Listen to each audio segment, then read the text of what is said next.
Baik, kita mulai saja nggih, Bapak Ibu. Silakan, Bu Mars. Baik, terima kasih. Monggo silakan. Oke, Bismillahirrahmanirrahim. Assalamualaikum warahmatullahi wabarakatuh. Waalaikumsalam warahmatullahi wabarakatuh. Waalaikumsalam warahmatullahi wabarakatuh. Alhamdulillahirabbil alamin wassalatu wassalamu ala asrofil anbiya'i wal mursalin wa ala alihi wa ashabihi ajmain amma ba'd. Rabbi sohri sodri wa yasirli amri wahlul 'uqdatam min lisani yafqahu qawli. Raditu billahi robba wa bil islami dina wa bi Muhammadin nabiyya wa rasulah. Rabbi zidni ilma warzuqni fahma.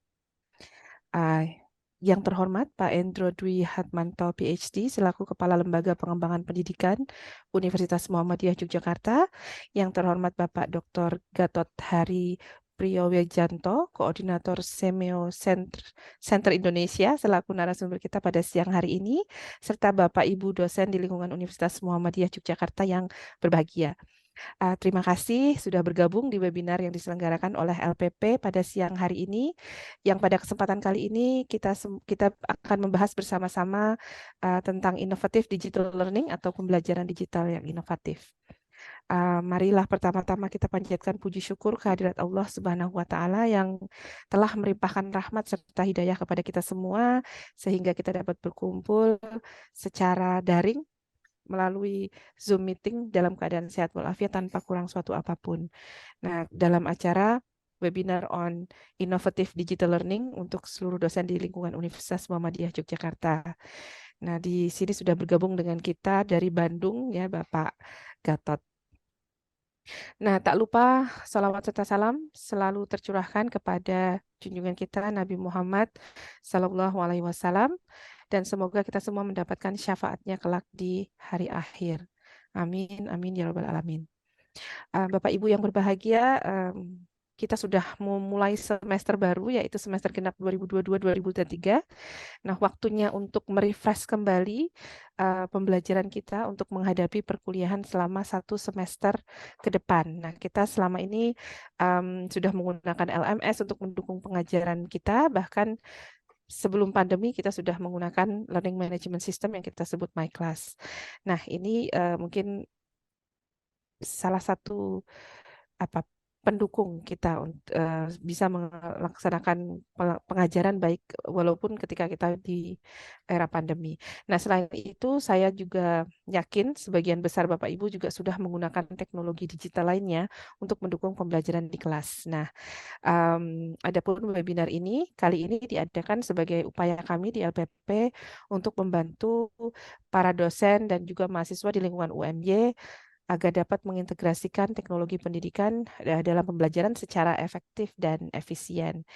Nah, kami berharap bahwa nantinya webinar ini akan memberikan inspirasi dan informasi yang berguna bagi dosen di lingkungan UMY untuk membangun pengalaman pembelajaran yang lebih interaktif dan menarik bagi para mahasiswa. Nah, mari kita bersama-sama menggunakan kesempatan ini untuk terus memajukan praktek pembelajaran di masa depan. Nah, terima kasih sekali lagi kami ucapkan telah bergabung pada acara webinar kali ini. Sebelum kita menginjak pada acara inti, yaitu pemaparan dan diskusi bersama narasumber kita, yaitu Dr. Gatot Priyowejanto, mari kita buka webinar pada siang hari ini dengan membaca basmalah bersama-sama. Bismillahirrahmanirrahim. Bismillah. Selanjutnya kami undang Bapak Endro Dwi Hatmanto PhD selaku Kepala LPP untuk menyampaikan sepatah dua patah kata sekaligus membuka webinar kita pada siang hari ini. Kepada Pak Endro, waktu dan tempat kami Terima aturkan Pak kasih Endro. Bu Mariska. Assalamualaikum warahmatullahi wabarakatuh. Waalaikumsalam warahmatullahi wabarakatuh. Alhamdulillah wa bihi nasta'in. Assalatu wassalamu ala mursalin sayyidina Muhammad wa ala alihi wa sahbihi wa man tabi'ahum bi ihsan ila yaumiddin. Amma ba'd. Yang kami hormati Pak Gatot, yang kami hormati juga Mbak Lutfi ya. Kemudian Bapak Ibu dosen, juga ada juga mahasiswa yang ikut dalam pertemuan ini, webinar on innovative digital learning ya. Kami ucapkan selamat datang Pak Gatot, Mbak Lutfi, Bapak Ibu dosen dan semuanya ya pada acara pada hari ini ya. Judulnya sudah tertulis di situ, webinar on innovative digital learning ya. Sebagai latar belakang Bapak-bapak, Ibu-ibu ya. Saya diingatkan oleh sebuah tulisan di bukunya Alvin Toffler ya. Sudah lama sekali nih Pak Gatot ya, bukunya Alvin Toffler itu membagi zaman menjadi kurang lebih 3 ya. Yang pertama adalah era berburu ya, dan kemudian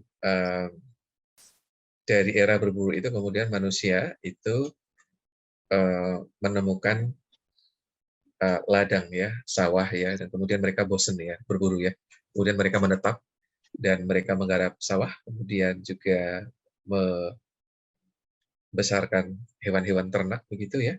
Dan perpindahan dari era berburu ke agriculture society, era pertanian itu berlangsung dalam waktu yang sangat lama ya.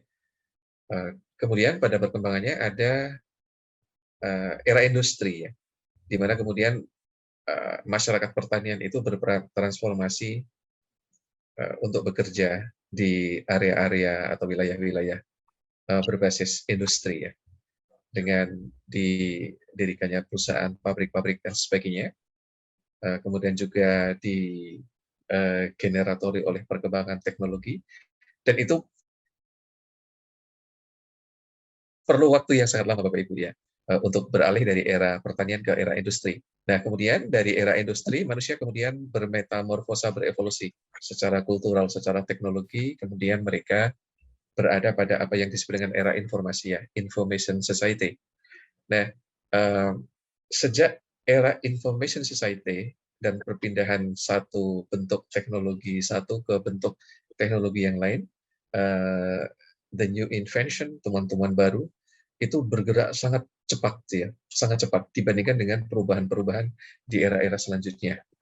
Nah, tak terkecuali kita di lembaga pendidikan, di institusi pendidikan termasuk perguruan tinggi, itu kita sedang menyaksikan sebetulnya perubahan-perubahan yang revolusioner dari perkembangan teknologi ya. Dan universitas sebagai lembaga pendidikan tidak imun ya terhadap perubahan-perubahan itu Bapak Ibu ya. Kita sudah diwanti-wanti oleh yang namanya Profesor Christensen ya, dari sebuah universitas di Amerika. Beliau kemudian mencuatkan gagasan tentang disruptive innovation in higher education. Jadi perkembangan-perkembangan teknologi itu mendisrupsi praktek-praktek di perguruan tinggi, termasuk best practice of teaching and learning process, termasuk juga definisi pengajaran dan pembelajaran di perguruan tinggi. Itu terdisrupsi. Nah, diinformasikan oleh Profesor Christensen bahwa tidak sedikit perguruan tinggi di Amerika yang kemudian tergagap ya, bahkan ada yang gulung tikar ya, karena masuknya misalnya pendidikan berbasis online ya.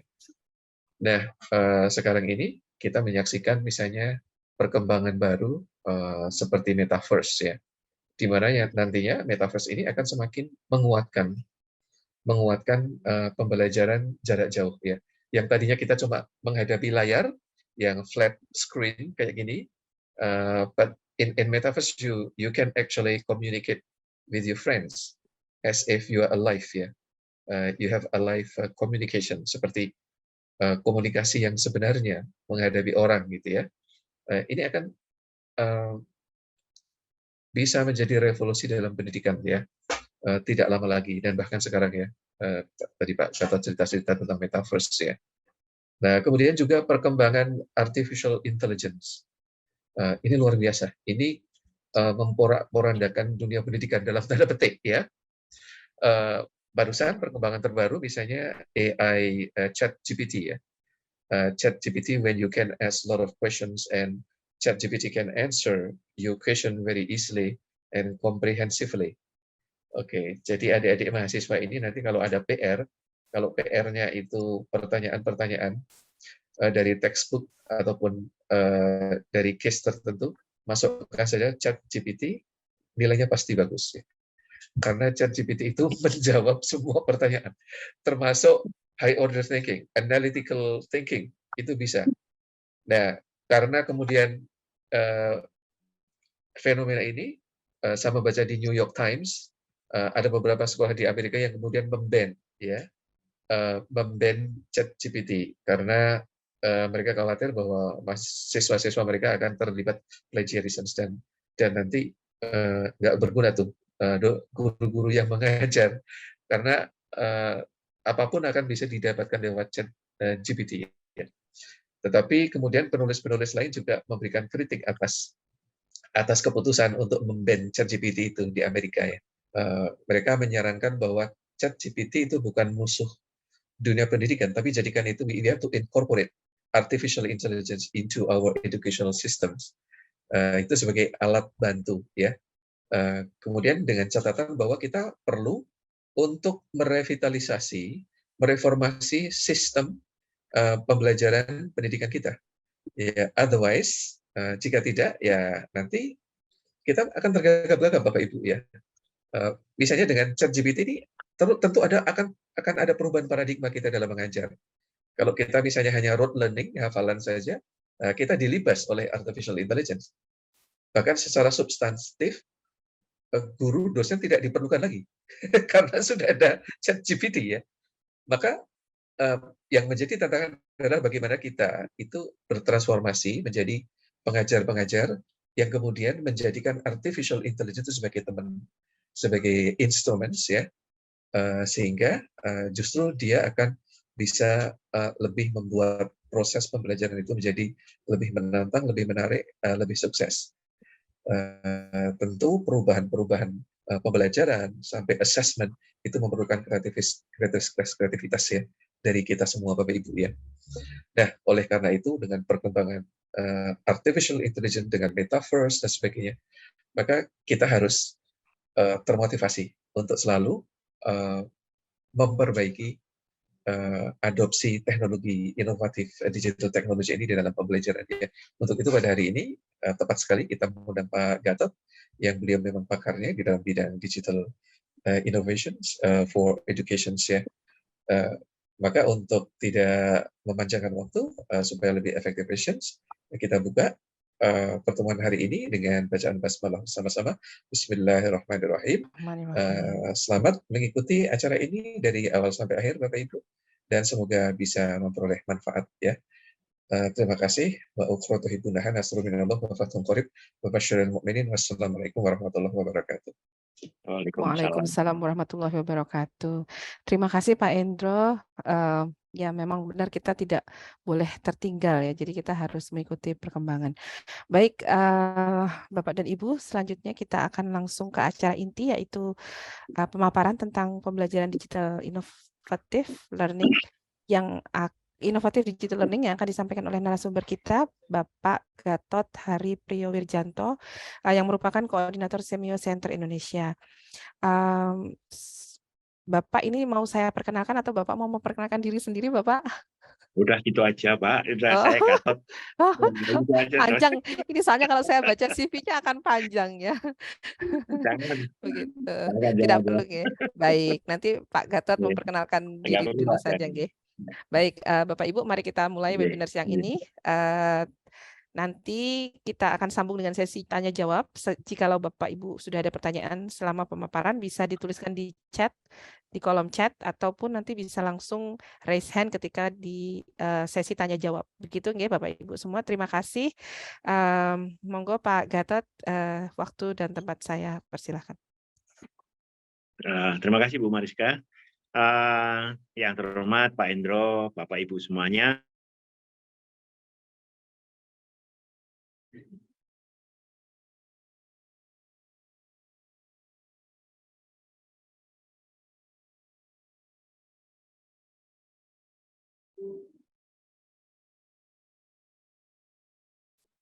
Menjadi dosen tamu atau dosen kerjasama itu dengan Unpad, kemudian juga dengan Politeknik Diksi Ganesha, dengan Politeknik Elektronika Negeri Surabaya. Dan Mbak Lutfi ini salah satu asistenku di Politeknik Elektronika Negeri Surabaya yang juga mahasiswa PENS yang sudah ke Thailand. Nah, yang kita lakukan sekarang sejak tahun lalu sebetulnya, sejak Pak Jokowi bercerita tentang metaverse, di situ kita mulai bergerak bersama Direktorat SMK. Kita coba fokus waktu itu di SMK, tapi masuk ke beberapa perguruan tinggi yang itunya. Sebagai contoh yang akan kita tayangkan, yang sekarang sedang kita siapkan untuk koordinasi antar kepala sekolah, dinas yang sedang kita siapkan. Lutfi bisa diceritakan, ditayangkan yang itu, yang Direktorat SMK. Di sini kita ada timku, tak kirim ke Direktorat SMK untuk membuat ruangan. Jadi ruang metaverse itu di mana kita bisa datang sebagai avatar, diundang dan berdiskusi tanpa harus terbang ke Jakarta. Ini satu kasus yang kita coba kembangkan di Direktorat, karena untuk kepentingan dinas. Ide dasarnya tahun lalu itu kita bersama Direktorat di mana mengumpulkan atau mengajari guru-guru dengan secara maksimal, tapi dengan manfaatan teknologi. Ini adalah ruangan metaverse yang dikembangkan oleh tim kami selama 2 minggu, Pak. Jadi 2 minggu di Dignas itu jadi, ini salah satu ruangan aja. Jadi Anda bisa lihat itu avatarnya, kemudian dari mana aja dia datang ke sana. Anda bayangkan kalau sekarang Zoom kan 2 dimensi. Nah sekarang dengan metaverse ini 3 dimensi. Siapa yang bikin ruangan? Kita. Siapa yang kita ajari anak-anak itu? Anak-anak SMK, anak-anak mahasiswa, kita kembangkan bersama dengan beberapa perguruan tinggi. Terus kemudian kita mengembangkan paket-paket pelatihan metaverse, tapi dengan produk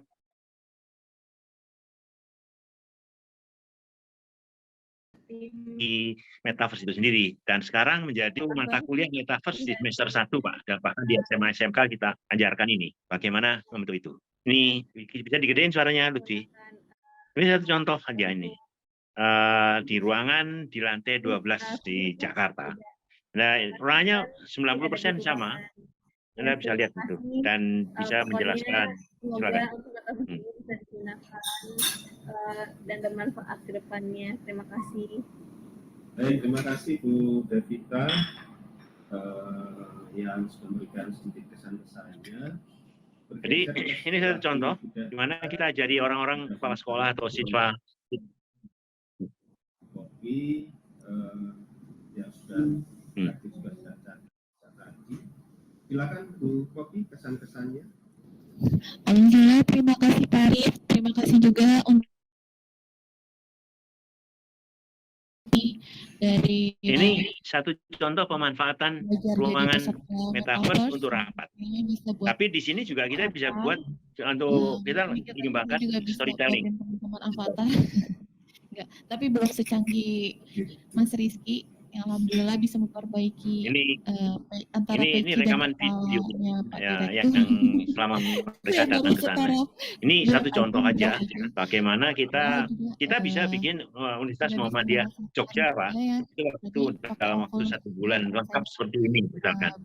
Itu bisa. Sekarang mari kita coba dikembangkan dengan ITB gitu kan. Kemudian juga bergabung dengan Unpad. Kita coba ruangannya hingga mahasiswanya avatar bisa datang ke sini. Gitu. Ini satu contoh yang ini ya. Terus mekanismenya sampai cara duduk, cara melepaskan duduk, cara melayang, cara keluar room. Oke, Lutfi. Tolong tayangin yang Meta University. Ini satu contoh. Nanti saya akan beri satu contoh gimana kita ujian. Kita lagi ngembangkan dengan training center. Itunya. Nah, Lutfi bisa diganti yang ini. Kita lagi kemarin 25 Januari kita bersama dengan 4 perguruan tinggi itu bersama ITB, bersama PEN, bersama Unpad menggagas namanya Meta University. Universitas yang tidak punya gedung, istilahnya. Gedungnya ada, orangnya ada, tapi pesertanya kita coba naikkan. Ini akan betul kata Pak Endro tadi, itu kan disruption. Kalau rasio dikti satu dosen itu kan 1:30, 40, 50. Kalau di sini nanti akan 1.000, Pak, 1-2.000. Dan apakah turun kualitasnya tergantung daripada LMS-nya. LMS yang sekarang Anda kembangkan atau kita kembangkan dengan beberapa cara. Ini salah satu yang terus kita develop. Next, please. Terus. Nah, yang sekarang yang kita coba kembangkan yang ini, Mas. Mengapa sih ini? Mengapa? Ya, sasarannya itu tadi. Kalau yang pandai kaya nggak usah diurusin lah. Kuadran pertama, kuadran kedua pandai kurang mampu ada bidik misi atau KIP. Kemudian kaya tapi kurang pandai sekolah swasta atau sekolah manapun juga dia mampu kemanapun. Yang kurang mampu, kurang pandai ini yang perlu kita pikirin. Makanya kita coba kembangkan dengan meta education, jadi meta university. Di mana kalau yang kita sepakat, kita mikirnya mimpinya dengan PENS yang sekarang mahasiswanya 3.000, 4.000, bagaimana suatu saat jadi 50.000. Tapi dengan pola digital dan se-Indonesia dan antar negara gitu. Itunya yang sekarang arahnya ke sana. Next itunya. Next. Nah, ini mengapa metaverse? Karena cepat membangun ruangan virtual itu, Pak Endro. Anda bayangkan 2 lantai di Dignas, saya bangun dalam 2 minggu. Hanya dengan 2-4 orang, tes segala macamnya. Sehingga kalau kami membangun UMJ virtual, 1 bulan selesai, Pak. Karena kita juga lagi bangun yang di Balai. Kalau Bapak di Jogja itu kan ada P4TK matematik sama P4TK kesenian. Itu yang di Bandung kita coba selesaikan dalam 3 bulan. 3 bulan termasuk konten-konten yang dari LMS yang ada, itu kita rubah bertahap sih memang. Sehingga pelatihan guru itu otomatisasi pelatihan guru. Anda bayangkan satu tempat biasanya atau sekolah atau tempat ini masuk jam 7 keluar jam 5 atau maksimal jam 10 malam. Itu Senin sampai Jumat. Tapi kalau ruang metaverse ini, ruang virtual ini 7 kali 24 jam. Jadi 7 hari 24 jam itu ruangan terpakai terus. LMS-nya ada di situ yang sudah kita kembangkan. Si Pak Guru atau mahasiswa datang jam 12 malam, dia akan putar klik videonya, PPT-nya, menjawab pertanyaan-pertanyaan dari yang disiapkan dosen atau guru atau instruktur. Selesai dapat 80%, dia ke bab berikutnya lagi. Kemudian dia jawab lagi kompetensi berikutnya dan seterusnya sampai misalkan 7 level, 7 itu kompetensi selesai, dia dapat sertifikat. Selesai sudah. Tanpa guru, tanpa dosen, tanpa instruktur, karena sudah diotomatisasi. Di situ tinggal bagaimana pengembangan yang akan datang. Nah, hal ini untuk hal yang baru itu cepat sekali. Jadi apa yang terjadi dengan vokasi sedang kita coba kembangkan. Contohnya nanti kita lihat apa yang dikembangkan di Balai Pelatihan Guru, bagaimana kita menyiapkan otomatisasi. Dan yang kedua, terjangkau oleh siapapun juga. Yang penting ada internet, ada listrik, sudah ini ya. Ada internet, ada listrik, dan ilmu apapun juga bisa dikembangkan. Ini tantangan buat universitas. Di Amerika 2000 universitas mati, Mas. Ini yang akan datang, kita cuma lihat akan terjadi merger. Orang akan belajar memilih ilmu apa yang akan dikembangkan, ilmu apa yang ditawarkan oleh suatu entitas. Orang sudah tidak harus mikir ijazah lagi, karena pegawai negeri terbatas, teman. Orang Indonesia luar biasa. Nah ini kan akan mencari peluang-peluang baru di dalam buat apa sih pendidikan gitu. Kemudian juga yang ketiga itu bisa solve the problem lokal ya, lokal problem apa aja yang bisa disiapkan. Ini sedang kita eksplorasi dengan Fakultas Perikanan Unpad dan Politeknik Elektronika Negeri Surabaya. Program D4 Perikanan sama program D3 IT. Di mana anak itu magangnya di sekolahnya di Jambi, ini Unpad ya, kemudian di Trenggalek, kemudian di Banyuwangi, di Situbondo, tapi sambil berproduksi pembenihan ikan, kuliah, laporan, pembenihan ikan, omsetnya termonitor sejak semester 1. Jadi sekolah itu adalah untuk hidup, gitu kan? Pendidikan adalah untuk hidup. Ya buktiin bahwa Anda bisa hidup. Saya sekarang lagi mendorong, masuklah semester 1 dalam sistem kita. Kita dorong Anda bisa menghasilkan uang. dari ilmu yang kita ajarkan. Ini yang sedang kita terapkan di PENS, Mas. Jadi kita lagi kembangkan dengan PENS. Kita udah kembangkan 3 tahun. Tahun keempat ini kita masif masuk ke SMA, SMK, kelas 3. Kita ajari 4 mata kuliah turun ke kelas 3 sekarang ini. Dan itu salah satunya teknopreneur. Dan itu laporannya adalah omsetnya per minggu kita monitor terus. Karena kita ajari menikah, lihat peluang. Jadi kita dorongnya pendidikan adalah untuk hidup. Jadi harus menyelesaikan masalah ada di lapangan, dan dengan satu dia bisa kembang yang lebih besar lagi gitu kan. Jadi tidak harus ke main kampus. Ini udah kita coba 4 tahun. Nah, ini akan kita keluar masifkan tahun ini sampai 500 sampai 1.000 yang dengan PENS, seberapa jauh ini bisa kita develop, tapi anaknya harus punya tempat magang sejak semester 1, bahkan sejak kelas 3. Karena di SMA dan SMK itu ada kewirausahaan. Jadi anak-anak yang pintar berwirausaha itu kita tarik. Kamu tetap berwirausaha, kalau mau dapat ijazah ikut gabung dengan program kita, tapi kita dorong bisnismu harus naik terus karena menciptakan ini peluang baru, karena pendidikan untuk kehidupan itu. Kita dia udah punya bakat. Terus Mas, terus nih. Nah, next. Nah ini IT yang kita kembangkan, kita masuk ke sini, ketahanan pangan. Jadi kita masuk ke perikanan, peternakan, pertanian. Jurusannya IT, tapi dia coba fokus dengan industri 4.0, dengan IoT-nya, dengan sensor. Ya. Kita punya mahasiswa di Kalimantan Utara, tapi urusannya apa? Coklat, gitu kan, perkebunan, gitu. Dan dia memonitor gimana QR code-nya pohon, monitor pohon, sehingga data science-nya masuk di situ. Tapi jurusannya IT, fokusnya pada coklat. Kemudian kalau Lutfi ini adalah dia mengembangkan Majapahit. Jadi situs Majapahit yang ada di Mojokerto itu dikembangkan untuk menjadi orang yang masuk sebagai avatar. Jadi belajar sejarah tapi dengan 3D gitu. Dan ini yang bagian dari tugas akhir, gitu kan.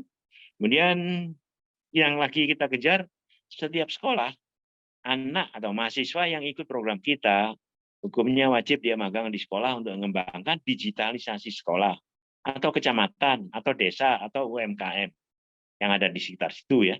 Karena suka nggak suka, mau nggak mau, kita harus menyiapkan sekolah-sekolah kita itu mendigitize arsipnya. Pak Endro atau Bapak Ibu datang aja ke satu sekolah.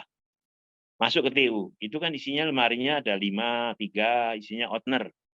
Itu yang masuk dalam sistem kita, pelan-pelan itu kita rubah menjadi hanya satu server, sehingga orang mencari arsip tahun 10 tahun, 15 tahun yang lalu, tinggal hanya klik, sekian detik langsung keluar arsipnya. Sasaran kita itu.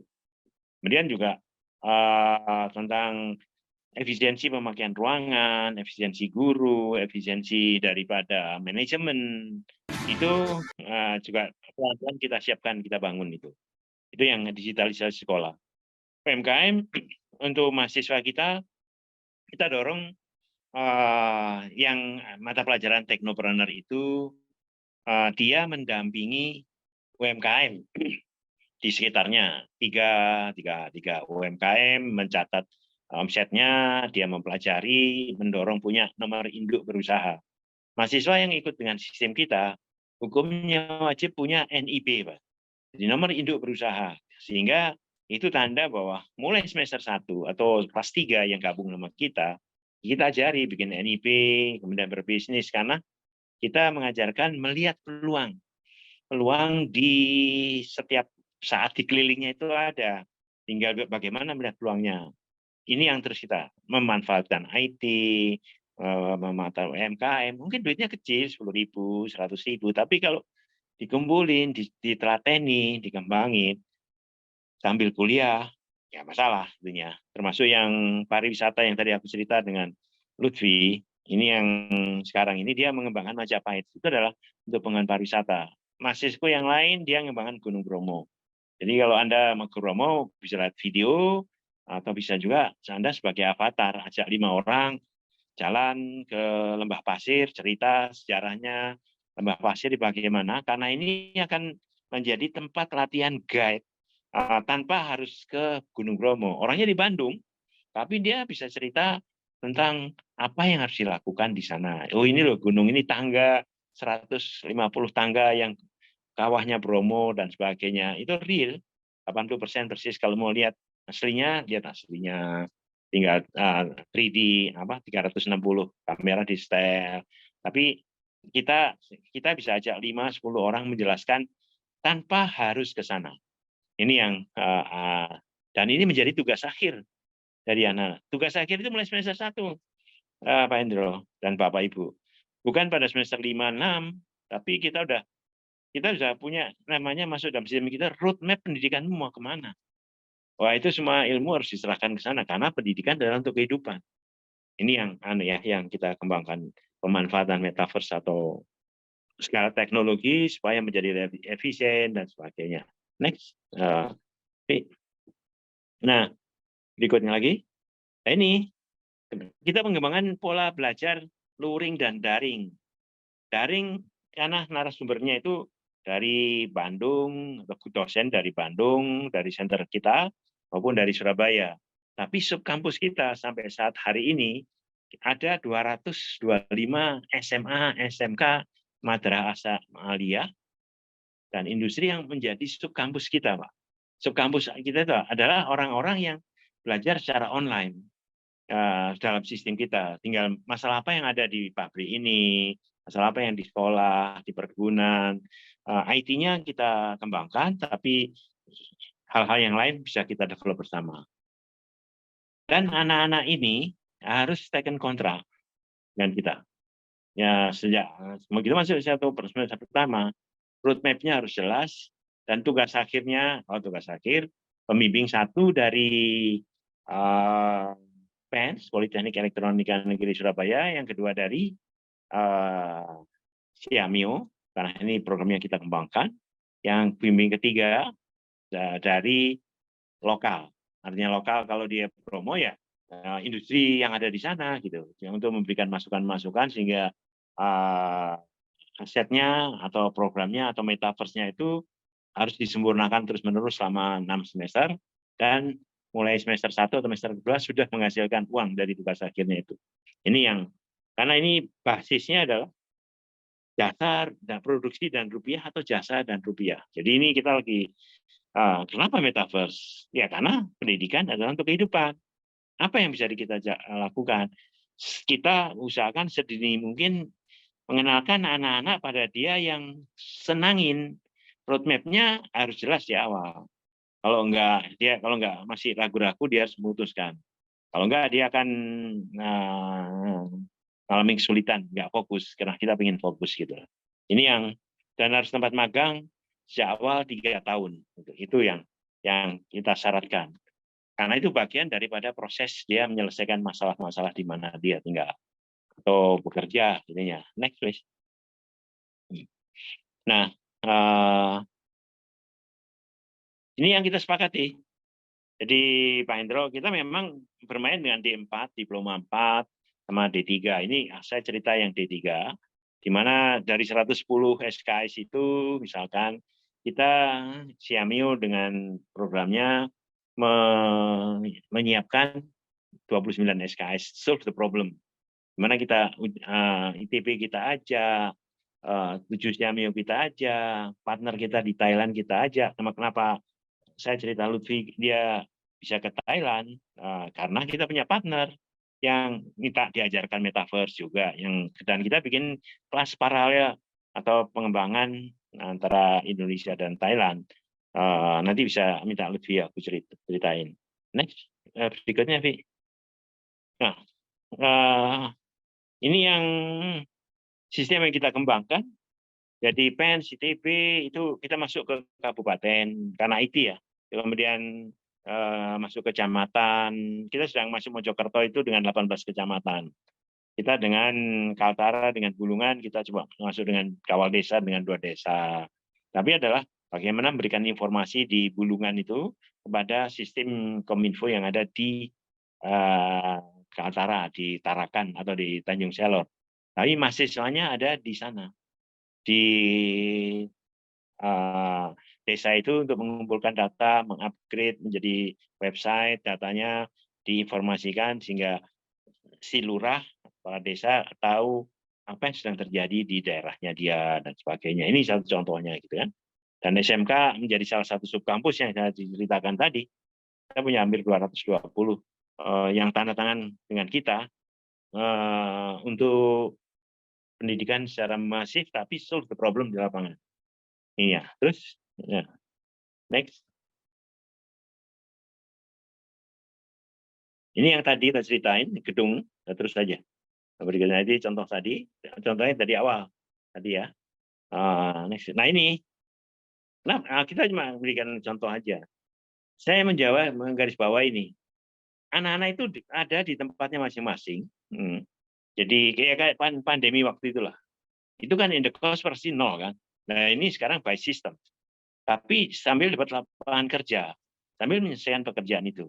Dan UKT-nya di PENS itu 3 juta per semester. Ini yang kita untuk yang hal ini ya. Ini kasus yang kita kembangkan. Dan sampai saat ini kita juga punya mahasiswa di Jepang, kemudian di beberapa provinsi ada mahasiswa kita gitu kan. Ini yang dan total biayanya itu antara 18 sampai 20 juta. Ini saya berikan penjelasan pada masyarakat. Yuk 6 semester kira-kira habisnya sekian, tapi anak itu wajib selama 6 semester menghasilkan uang yang kita monitor, kita ukur minimal 50 sampai 50 juta, bahkan lebih. Kalau anak-anak itu punya di SMK itu ada namanya pelajaran PKK, produk kreatif dan kewirausahaan. Kalau dia ada anak-anak yang bagus, yang omsetnya di atas 40 juta, 50 juta, kita tarik, kamu kita akui sekian SKS, buat laporannya, terus kita jadiin asisten atau mentor, Pak. Jadi pola kita adalah memanfaatkan orang yang punya jam terbang tinggi, itu untuk saling mengajari apa yang terjadi di tempat kita pada bidang-bidang itu. Metaverse juga gitu. Metaverse adalah siapa yang punya jam terbang tinggi di dalam membuat ruangan, dan kita lihat bagus, ya kita jadikan mentor supaya ngajari kelompoknya dia dengan target ruangan. Sudah itu ruangannya dipakai untuk storytelling di dalam pengembangannya gitu kan. Ini satu contoh yang terus kita develop. Nah, satu lagi yang untuk ujian yang punya bisa ditayangkan, Lutfi, yang punya Diki. Kita juga lagi membantu, diminta untuk menyiapkan the future training untuk guru. The future training itu apa sih, gimana sih bentuknya gitu kan? Ini contohnya. Ini sedang berjalan. Jadi kita buat metaverse-nya di sana, kemudian guru-gurunya kita undang, kemudian dia belajar di situ. Ini contohnya. Jadi kita juga ngetes ruangan itu. Besok kita juga hari Rabu kita juga ngetes yang punya direktorat sampai 30 sampai 50 orang. Karena itu ada kapasitas. Ruangan kan masih ada kapasitasnya. Tapi ruangan itu 7x24 jalan bukanya gitu kan. Nah ini satu contoh yang di YouTube ada. Nanti tak berikan informasinya. Jadi ini salah satu yang mana di sipil ya.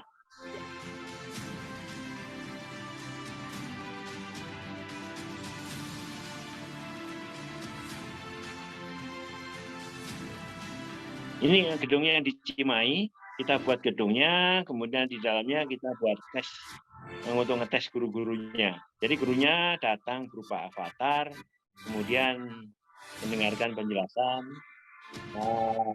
cara ide suaranya, sudah kemudian dia masuk ruangan untuk tes sendiri. Itu salah satu yang paling minimal. Tapi buat guru yang sudah tahu, pernah mengalami itu bisa dikembangkan lagi. Tinggal ngetes saja, upskilling dan reskilling daripada ilmunya gitu. Secara otomatis ini ya. Ini yang disebut dengan disruption pendidikan, disruption training. Perlu nggak kita tidak suara?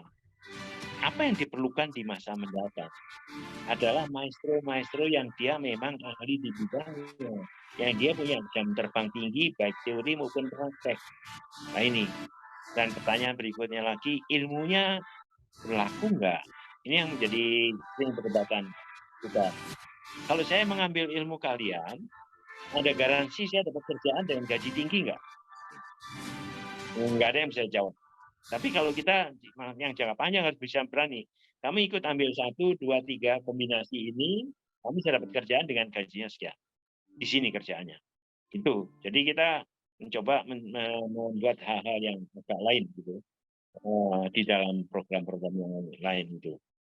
Ini yang perlu kita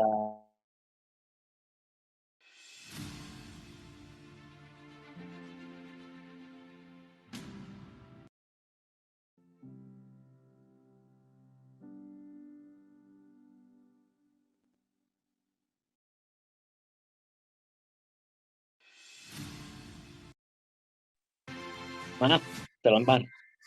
Ini yang. Nah, ini sebetulnya yang sedang kita lakukan. Memang nggak mudah, tapi kita harus mulai gitu. Karena nanti Anda dengarkan ceritanya Pak Jokowi kalau masih ada di situ. Yang penting yang menginspirasi kita mengembangkan ini dalam setahun terakhir, di mana ada ITB, ITS, PENS, beberapa perguruan tinggi bersama-sama kita untuk mendevelop hal tersebut gitu. Nah, ini nanti bisa di-download di YouTube karena kita taruh YouTube untuk memberikan penjelasan.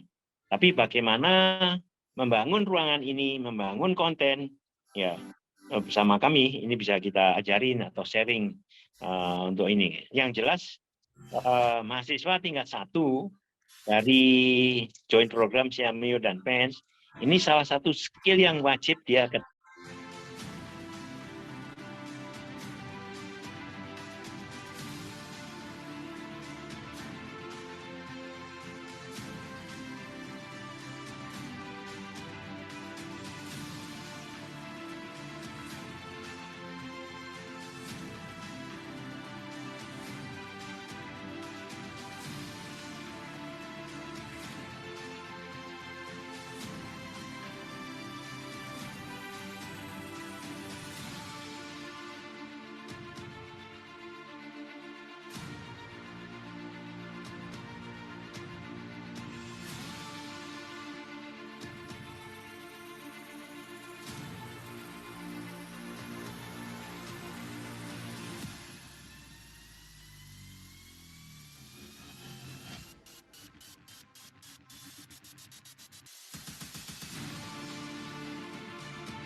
harus cari sinyalnya. Ya, memang kadang-kadang ganggu. Nah, itu contohnya. Contoh di mana ujian kita lakukan guru-gurunya masuk dalam ruang metaverse itu gitu. Itu ini contoh-contoh yang Anda bisa lihat dan nanti bisa kirim YouTube-nya untuk Anda pelajari secara bertahap. Mungkin nggak UMJ bikin semacam itu? Mungkin. Bisa nggak? Bisa. Tinggal ini contohnya bagaimana guru melakukan tes upskilling, reskilling otomatis di situ, tapi avatarnya masuk dalam ruangan ini sebetulnya gurunya ada di Merauke, di Jakarta, ada di Pontianak, di Tasikmalaya, tapi masuk ke dalam sistem situ. Ini salah satu yang terus kita kembangkan. Soalnya sama dengan Zoom. Tapi kalau Zoom kan 2 dimensi. Kalau ini 3 dimensi dan kita bisa pesertanya bisa masuk ke dalam ruangan. Dan memang kendala sampai saat ini adalah kecepatan internet di masing-masing daerah bervariasi, tergantung manajemen bandwidth yang ada di sana. Tapi kita harus melangkah kemana dan bagaimana di masa mendatangnya. Saya kira itu salah satu contoh yang ingin saya share dengan Anda. Nanti terakhir Lutfi bisa cerita tentang storytelling. Kita juga lagi mendongkrak anak-anak ke bahasa Inggris tapi di ruangan metaverse gitu. Sehingga dia bisa bicara dari manapun juga, mendengarkan dan pola-polanya. Saya kira itu Bu Marisa untuk sementara. Terima kasih Lutfi. Nanti kita lihat lagi tambahan. Silakan kalau ada yang pertanyaan.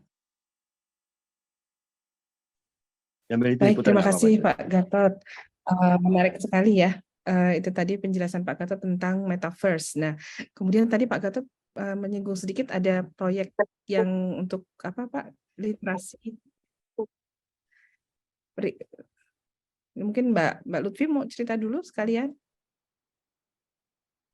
Oh iya, baik Bu.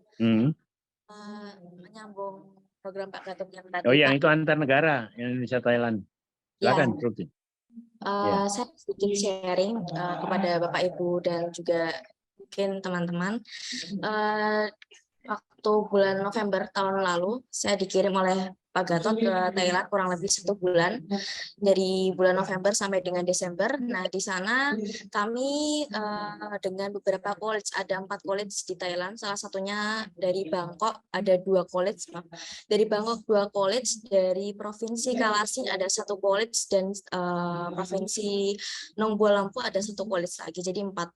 Nah, di sana kita bersama-sama mengembangkan metaverse, karena ada beberapa college yang memang sudah mengenal metaverse, salah satunya ada Taksina yang waktu itu sudah mengembangkan metaverse, tapi berbeda platformnya dengan milik tim Indonesia.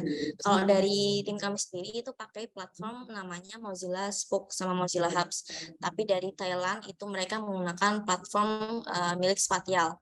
Nah, di sana kita bersama-sama membangun ruangan metaverse college-nya sendiri. Jadi kurang lebih 1 minggu saya di sana sharing tentang bagaimana caranya penggunaan software 3D model untuk pengembangan metaverse, kemudian sampai ke publish agar user di internet bisa bergabung dengan mereka. Nah, dari pengalaman tersebut selama kurang lebih 1 bulan itu tidak berhenti sampai di situ saja. Setelah saya kembali ke Indonesia, kami masih menjalankan beberapa program, salah satunya program storytelling. Nah, storytelling ini kita sudah jalan kurang 2 batch. Yang batch pertama itu masih pakai Zoom, jadi kurang lebih 10 kali pertemuan pakai Zoom setiap malam, dan disambung dengan batch kedua menggunakan ruang metaverse. Nah, di ruang metaverse ini mereka presentasi dan cerita.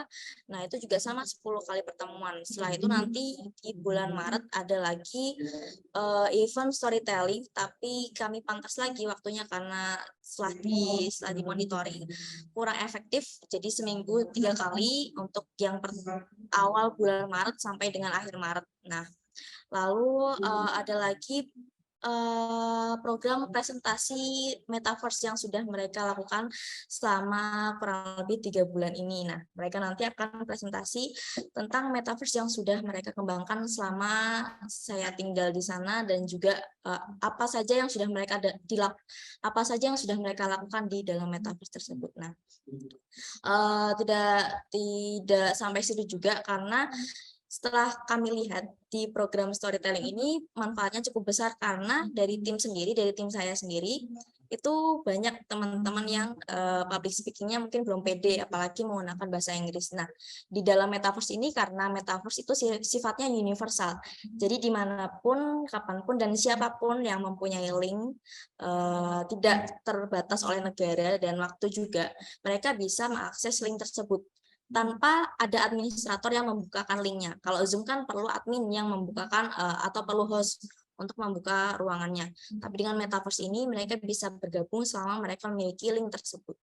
Nah, pada saat itu kita menggunakan metaverse ini sebagai media pembelajaran bahasa, terlebih dahulu bahasa, karena ya kebanyakan dari mereka itu masih istilahnya malu untuk berbicara. Jadi kalau di metaverse kita pakainya avatar, dan avatarnya itu kita pakai yang avatar realistik, pakai platform Avatar SDK, yang dimana itu sudah menyerupai wajah aslinya. Jadi mereka menggunakan avatar, mereka berbicara, mereka berdiskusi di ruangan metaverse. Kurang lebih satu tim itu ada 3 sampai 8 orang per tim, jadi mereka bisa leluasa untuk berdiskusi. Nah, akhirnya sampai dievaluasi sampai dengan sekarang, alhamdulillahnya beberapa dari mereka sudah fasih, bisa pede juga untuk berbicara bahasa Inggris, karena yang pertama saya dorong itu memang kepercayaan dirinya, bukan masalah kamu benar pakai grammarnya atau enggak. Nah, masalah grammar itu kita singkirkan dulu, karena yang pertama harus didorong itu benar-benar kemauan dia bicara dulu. Setelah mereka bisa bicara pakai bahasa Inggris walaupun grammarnya masih sedikit kacau, nanti kita bisa tinggal membenarkan grammar dan juga pronunciation dan lain-lain itu kita bisa dorong mereka lebih tinggi lagi, lebih maju lagi setelah mereka bisa menggunakan bisa PD menggunakan bahasa Inggris di dalam program storytelling ini. Nah, kemudian di dalam storytelling ini tidak hanya dari tim saya sendiri, ada juga beberapa SMK di Indonesia yang sudah ikut bergabung. Salah satunya, contohnya ada dari Medland, kemudian ada dari SMA Pegri Cibinong, dan juga dari SMK Negeri 4 Malang. Nah, dan untuk yang Maret ini masih saya dorong lagi untuk beberapa sekolah di Indonesia, dan juga ada sedikit perubahan formasi di dalam program storytelling yang nantinya lebih disempurnakan lagi ke depannya. Kurang lebih sharing saya seperti itu. Jadi kesimpulannya kalau di Metaverse ini kita nggak terbatas ruang dan waktu. Jadi dimanapun kita bisa bergabung. Walaupun sebenarnya dari Mozilla Hub sendiri ini terbatas ya, dibatasi personelnya kurang lebih 50, maksimal kapasitas yang dapat bergabung dalam satu ruangan itu 50, tapi kita masih bisa menggunakan ruang yang lain, ruang tambahan lain agar pesertanya juga bisa tetap bergabung seperti itu. Kurang lebih sharing session saya segitu dulu Pak. Mungkin dari Bapak Ibu atau teman-teman ada yang ingin ditanyakan, dipersilakan. Baik, terima kasih Mbak Lutfi. Menarik sekali ya tadi aktivitasnya dengan Metaverse. Baik Bapak Ibu, J.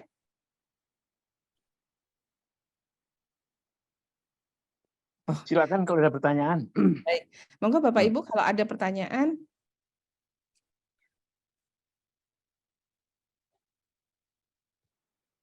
Belum ada, adakah yang mau ditanyakan Bapak Ibu? Bisa langsung open mic kemudian bertanya. Oke. Kalau belum, boleh saya bertanya dulu nggih. Pak Gatot, kalau untuk membuat ruang tadi ya, ruang Metaverse itu apa yang perlu dipelajari, Pak? Apa yang perlu kita pelajari sehingga kita bisa bikin ruang Metaverse tersebut? Satu, kita punya alat yang memadai. Kedua, ya diajarin, Mbak. Diajarin itu sebentar kok. Tapi yang penting bagaimana memanfaatkan. Lama, Pak, itu? Perlu waktu berapa lama untuk belajar, Pak? Nah, itu gurunya Lutfi itu bisa ditanya. Vi, berapa lama, Vi? Salah satu instrukturnya Lutfi itu. Ya, jadi untuk pembuatan 3D modelnya kita biasa pakai software namanya SketchUp dan juga Blender. Nah, itu kalau di training kurang lebih sehari 8 jam pelajaran itu 3 hari sudah bisa mahir untuk menggunakan pengoperasian software tersebut. Kemudian 3 hari belajar software, kemudian sehari itu bisa belajar untuk pembuatan avatarnya.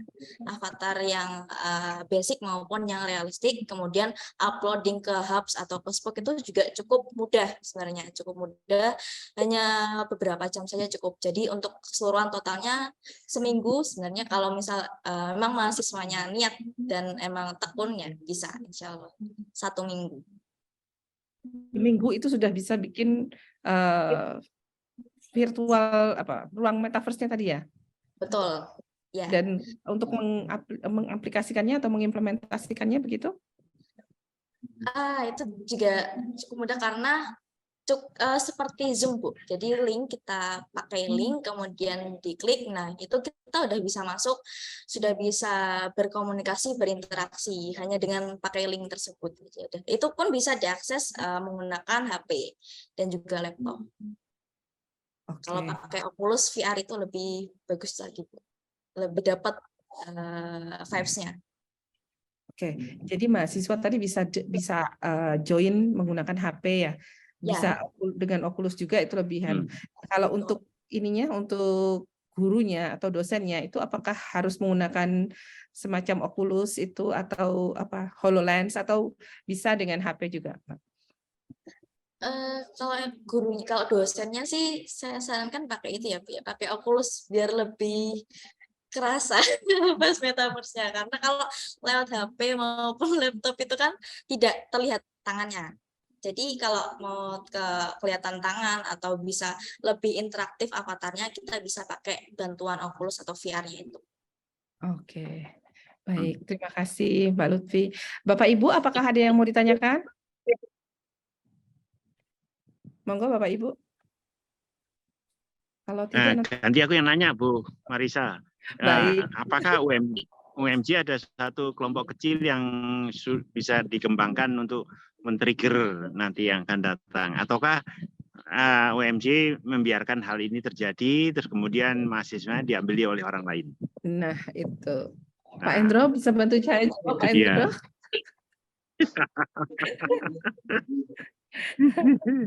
Iya ya Pak ya, betul. Monggo, ada yang bisa bantu saya jawab?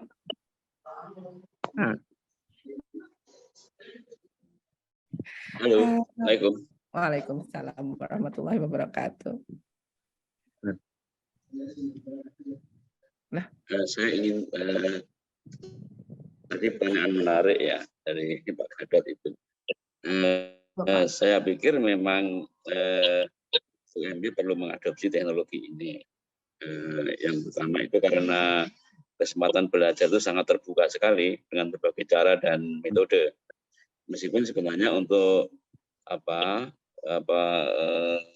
ketermudahan akses itu juga sangat dipengaruhi oleh konten apa yang nanti akan disajikan oleh pembelajaran itu yang pertama.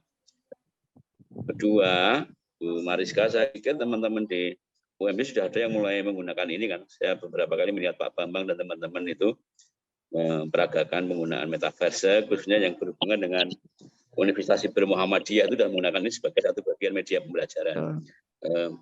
Memang kalau kita tidak mengadopsi atau mengakses teknologi ini, kita ketinggalan. Ya, mungkin tadi saya setuju kalau mungkin ada komunitas dulu, nggak usah banyak-banyak, tapi yang menekuni ini dan nanti dijadikan embrio untuk pengembangan model pembelajaran yang lebih menarik. Karena zamannya anak-anak sekarang kan milenial ya Pak Gadot. Jadi kalau itu tidak disentuh, itu anak-anak bisa lari itu. Karena dunianya sudah seperti itu. Nah, memang kemudian meskipun ada kelemahan, saya yakin ada kelemahan dan kekurangan, tapi zamannya sudah mulai harus mengikuti dunia yang sekarang seperti ini. Nah, coupling yang perlu kita miliki misalnya ya, mungkin juga nanti UMB punya kampus yang metaverse yang diakses oleh teman-teman di luar kampus. Selama ini kita kan hanya e-learning sepada itu yang lebih cenderung ke pembelajaran.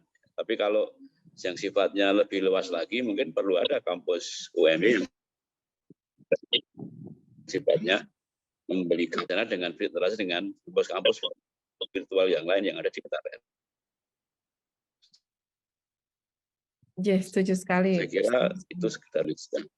Ya, setuju sekali Pak Musam. Terima kasih. Ya, betul. Ada beberapa dosen itu yang memang sudah concern dengan metaverse, sudah mengembangkan juga. Nah, tetapi lebih condong ke Universitas Iber Muhammadiyahnya, nggih. Nah, mungkin kita bisa kembangkan juga untuk UMY ke depannya, nggih, supaya pembelajaran kita juga lebih lebih menarik mungkin untuk mahasiswa, karena mahasiswa kita juga memang anak milenial yang memang cenderung ke teknologi begitu nggih.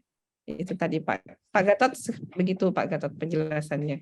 Nah, saya juga tertarik sebenarnya, cuman saya mau mulai dari mana itu yang masih saya bingung Pak Gatot. Tambahan Pak Gatot. Mulai dari niat Pak. Mulai dari niat. Niat sudah ada Pak. Kuncinya. Niat sudah ada. Niat, terus bentuk kelompok kecil, terus kita bisa dialog dengan target join program apa Pak gitu. Kita bikin ruangan bareng aja, terus kita pasarkan. Bentuk komunitas dulu aja Bu Mariska ya. Baik, bisa. Baik, ya. Pak Endra, monggo Pak Endra mau menambahkan? Iya Pak Gatot. Jadi LPP sekarang memiliki divisi baru Pak Gatot ya. Rapat dengan Bupati. Halo. Itu juga dengan metaverse. Halo. Halo. Halo. Jadi silakan Pak. Iya, dengar nggak Pak? Dengar nggak? Dengar. Oke. Jadi LPP UMY Pak, Lembaga Pengembangan Pendidikan, ini sekarang membentuk divisi baru. Yaitu divisi PJJ ya, pembelajaran jarak jauh ya, dan Merdeka Belajar Kampus Merdeka ya. Nah, untuk divisi PJJ ini memang kita diarahkan untuk membuka beberapa prodi online ya.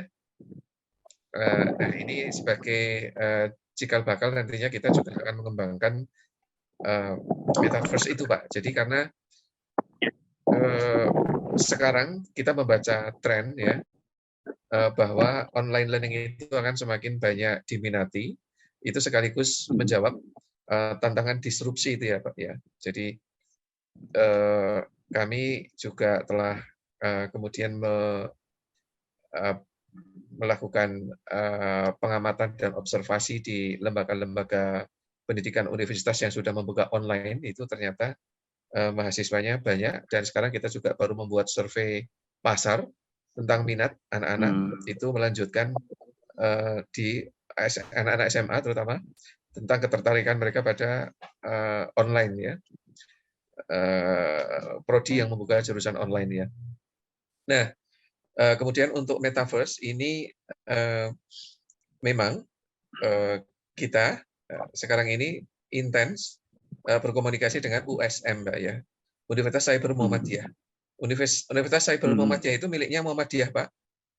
Kemudian Pak Rektornya itu teman kami sendiri, itu Pak Dr. Bambang Rianta, dan mahasiswanya sudah lumayan, itu baru buka 1 tahun, tapi yang daftar sudah banyak, Pak.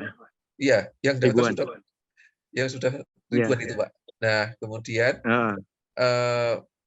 jadi dosen-dosen mereka itu kadang-kadang kemudian juga mampir ke tempat kami untuk mencoba alat-alatnya itu. Kami sudah punya alat itu, Pak, yang untuk untuk metaverse, untuk mendukung metaverse itu ya. Kemarin dapat hibah dari kampus Merdeka PKKM itu, Pak ya.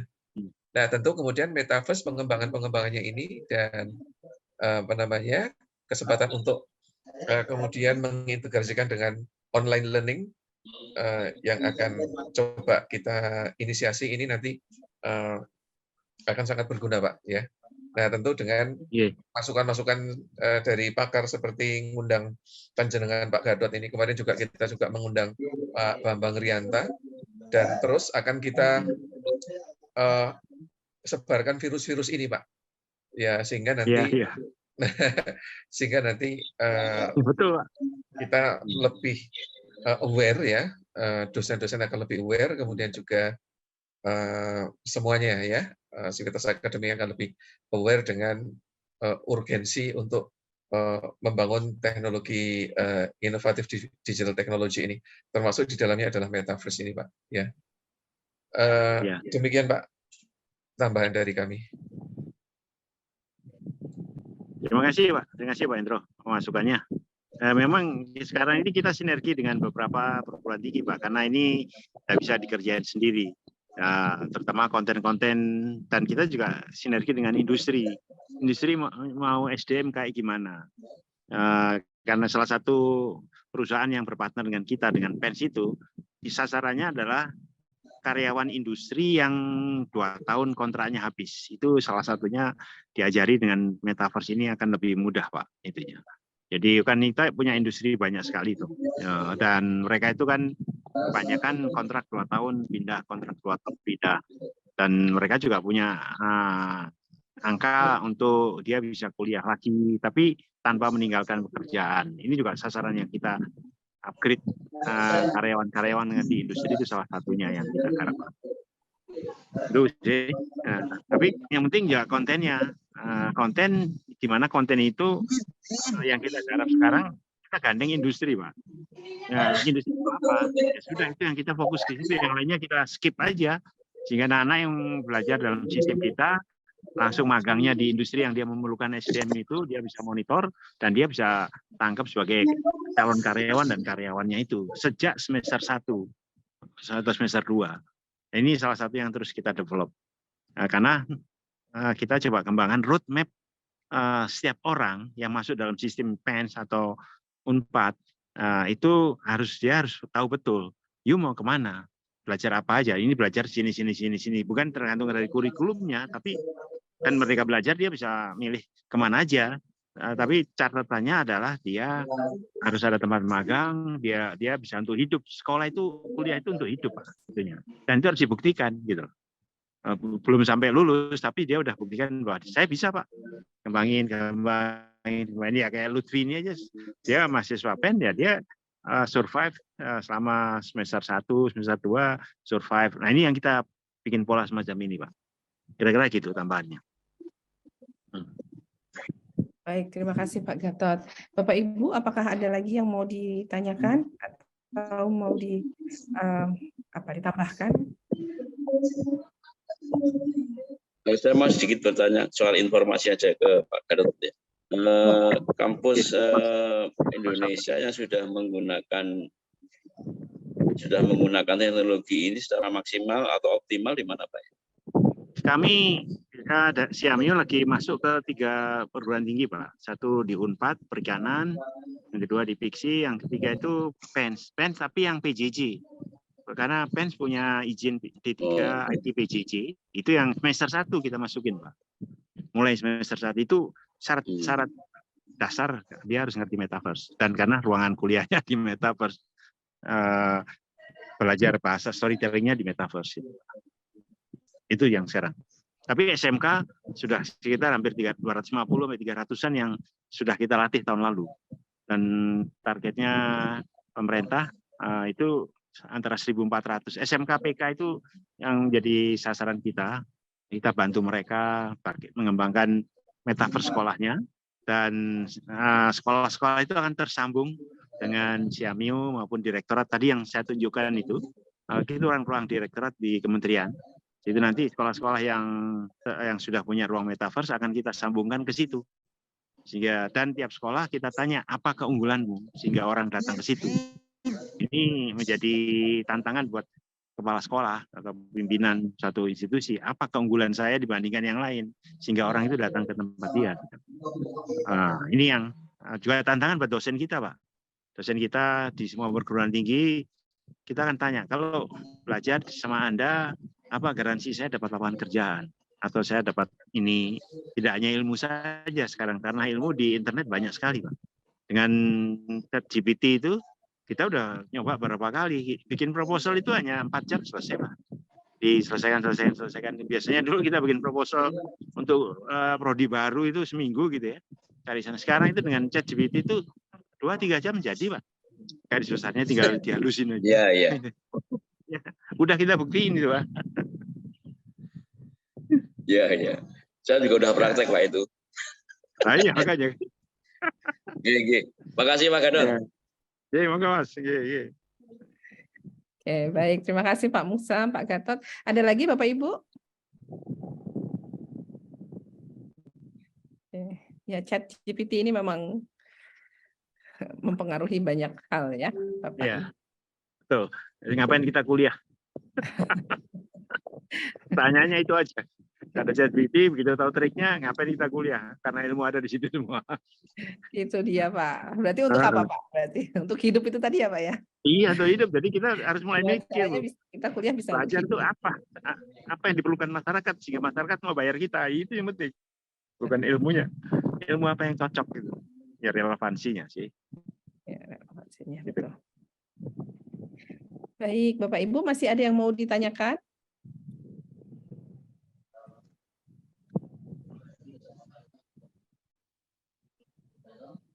Pak Gatot, kalau kita ingin kerjasama bisa sangat mungkin ya, Pak? Bisa, Mas. Nggak masalah. Dengan kita Science nanti bisa disiapkan untuk kerjasamanya, gitu kan. Tapi usul kami bersama itu kita diskusi apa goalnya, gitu kan. Jadi ada satu objek yang bisa kita siapkan bersama. Contohnya kami dengan balai itu, Pak, kan kami punya tim, Pak. Itu balai minta. Saya minta 3 bulan ya, tak kirim 15 orang nyemplung di situ nyelesain prototipe segala macamnya gitu. Maret kira-kira selesai tahap awalnya gitu. Tapi harus punya goal, Pak. Goalnya apa gitu. Tuh. Yeah. Kalau mau kerjasama berarti tinggal hubungi Pak Gatot berarti kan, nggih. Tapi kita harus sudah punya goal dulu itu tadi ya Pak Gatot ya. Goalnya dulu bikin apa bareng gitu kan, terus dipasarin bareng. Baik. Oke. Baik, Bapak Ibu, ada lagi yang mau ditanyakan? Mumpung ada Pak Gatot dan Mbak Lutfi di sini. Ya, saya tertarik untuk kerjasamanya itu nanti coba saya akan karena ada banyak yang mungkin bisa dikerjasamakan. Ya, mungkin kita bisa bentuk tim Pak. dulu lagi, Pak Samsudin. Oke. Monggo Bapak Ibu yang lain, mungkin ada yang mau ditanyakan, mungkin masih ada yang belum jelas, atau mungkin ada yang mau dikonfirmasikan? Biasanya yang pertama kali bingung, Mbak, maksudnya dari mana gitu. Nah, itu. Nah, itu ya.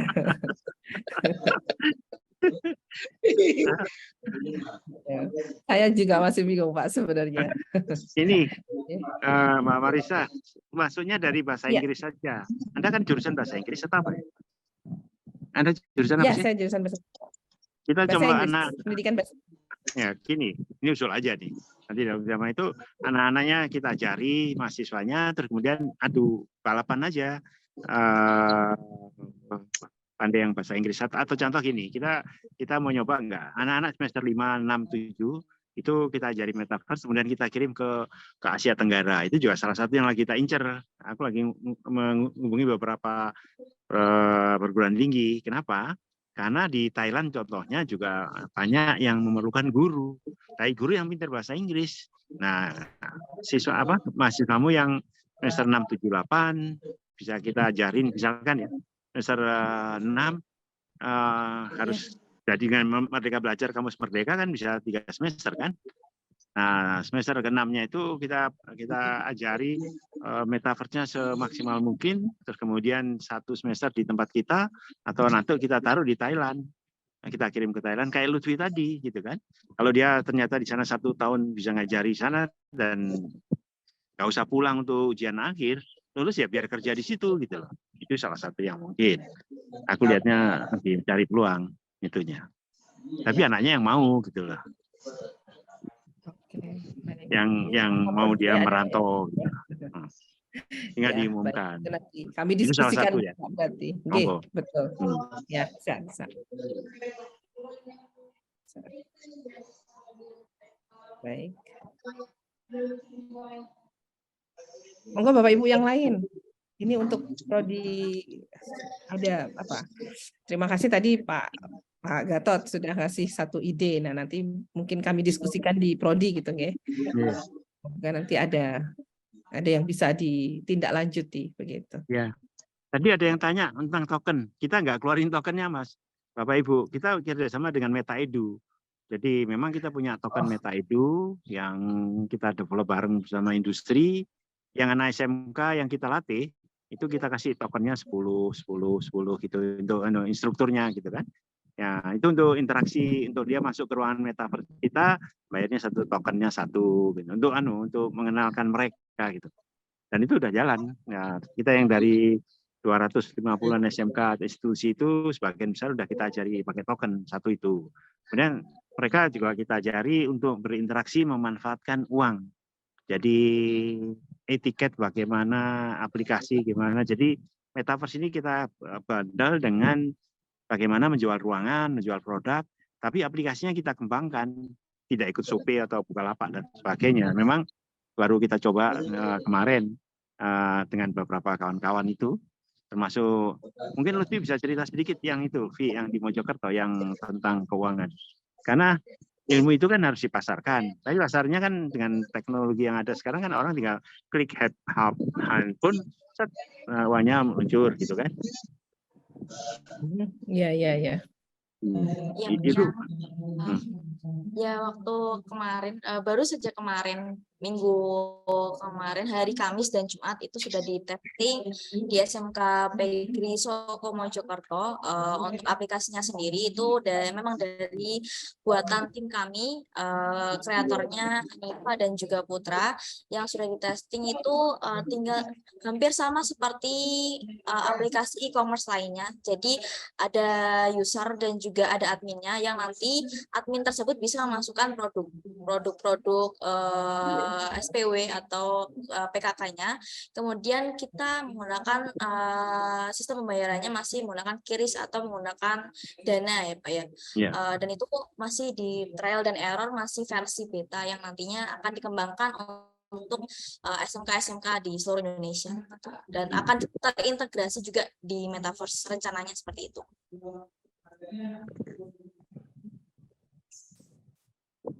Menarik. Saya itulah masih amazed karena banyak ternyata yang masih perlu kita pelajari gitu ya. Bismillah. Yang penting ada kan situ punya mahasiswa banyak yang bisa disuruh untuk mengembangkan hal baru gitu kan. Ya Pak, betul. Itu. Iya. Istilahnya itu. Tapi memang harus fokus dan apa goalnya dan. Ya. Betul. Siap. Pak Musam sepertinya mau menambahkan lagi, Pak Musam.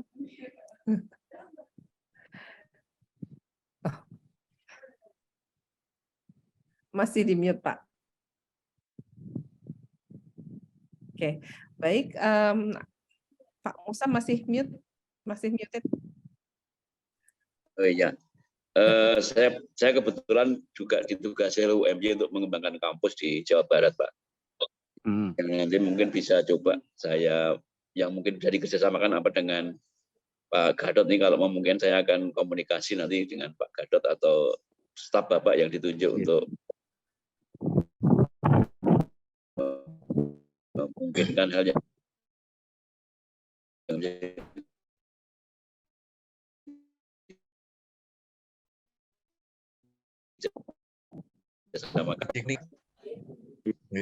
Oh, di Kuningan. Ya, di Kuningan, Pak. Oh, jadi Mas, dicoba aja. Kebetulan kami juga akan buka prodi baru terkait dengan ini, dengan teknologi informasi gitu ya. Jadi termasuk kurikulumnya mungkin bisa coba jadikan sebagai salah satu keterampilan skill bagi mahasiswa itu. Tentang penguasaan digital learning yang terkait dengan metaverse ini. Iya. Dan Mas, usul aja. Yang di Kuningan itu bikin yang baru, tapi sejak semester 1 dia bisa menghasilkan uang. Udah, itu menarik. Oke. Sekolah itu bukan dapat ilmu aja, tapi dapat duit itu. Nah, itu baru keren. Ya. Kita trennya ke sana. Ya. Trennya ke sana. Terima kasih, Mbak Mariska. Iya, monggo. Baik, terima kasih Pak Musam. Terima kasih. Baik, Bapak Ibu, apakah masih ada pertanyaan atau mungkin diskusi? Pak Endro mungkin, apakah masih ada, Pak? Kalau tidak, mungkin bisa kita cukupkan. Iya, dari saya cukup, Bu Mas. Baik, terima kasih Pak Gatot, terima kasih Mbak Lutfi. Tadi sharingnya sangat menarik dan sangat bermanfaat gitu ya. Semoga nanti kita bisa bekerja sama. Nanti mungkin Pak Musam tadi juga sangat tertarik untuk bekerja sama. Dan saya rasa memang sudah waktunya kita untuk bergerak maju gitu ya, supaya tidak tertinggal dan supaya tidak kehilangan mahasiswa itu tadi nggih Pak Gatot. Sedikit demi sedikit belajar Pak ini. Nanti kita saya atau ya, tim yang lain dari UMY bisa belajar bersama Pak Gatot ataupun Mbak Lutfi. Baik, Bapak Ibu semua, terima kasih sudah hadir pada webinar hari ini. Semoga bermanfaat dan semoga membuka wawasan begitu dari wawasan kita semua bahwa metaverse ini sudah ada dan memang sudah banyak yang mengembangkan gitu ya, sehingga kita tidak mau tertinggal. Bagaimana caranya kita bisa hidup side by side dengan teknologi begitu. Jadi bukan bukan ditinggalkan oleh teknologi, tetapi kita hidup berdampingan. Seperti tadi ChatGPT tadi Pak Endro juga bilang bahwa dengan adanya ChatGPT ini bukan terus kita apa ya Pak tadi bukan di ban atau kita musuhi, tapi bagaimana caranya kita bisa hidup berdampingan dengan ChatGPT ini, tetap survive di perkuliahan di kampus. Baik, terima kasih Bapak Ibu semua, semoga bermanfaat webinar kali ini. Akhir kata, wassalamualaikum warahmatullahi wabarakatuh. Terima kasih Pak Gadot. Terima kasih sama-sama Pak Indro, Pak Sam. Terima kasih Mbak.